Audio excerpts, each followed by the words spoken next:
There are some experiments so disturbing, governments spent years trying to erase them from history. Not rumors, not conspiracy theories, but real operations carried out in secret, with real victims who often had no idea what was being done to them until it was too late. One of the most disturbing examples is Project MKUltra,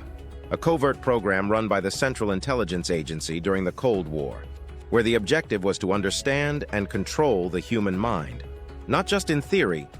but through direct experimentation on human subjects who were often completely unaware they were part of the program, including ordinary civilians, prisoners, and patients. To carry out these experiments, the CIA used a network of front operations, bringing in individuals through intermediaries like sex workers, setting up controlled environments where people were unknowingly given LSD, while in other cases tests were conducted through universities, hospitals, and prisons under the guise of legitimate research, allowing them to administer drugs and observe behavior without full informed consent.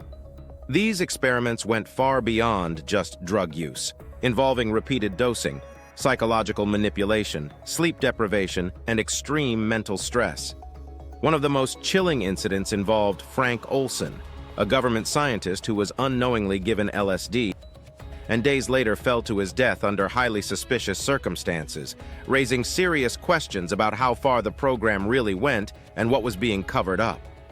And when the risk of exposure grew, large parts of the program were deliberately destroyed, meaning the full scale of MKUltra may never truly be known.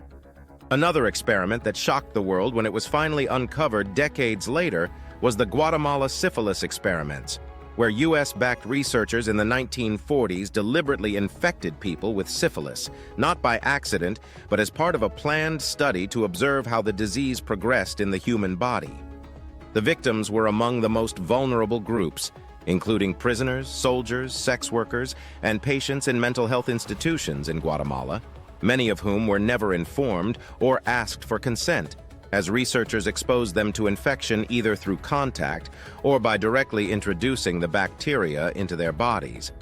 While some were given treatment, many were not, and others received incomplete care, leaving them to suffer the full effects of the disease, which can lead to severe neurological damage, organ failure, and death, all while being monitored as part of the experiment. These experiments were not accidents or isolated incidents, but organized and funded operations carried out in secrecy, which leaves behind a question that is difficult to ignore. If this is what has already been uncovered, how much more is still hidden?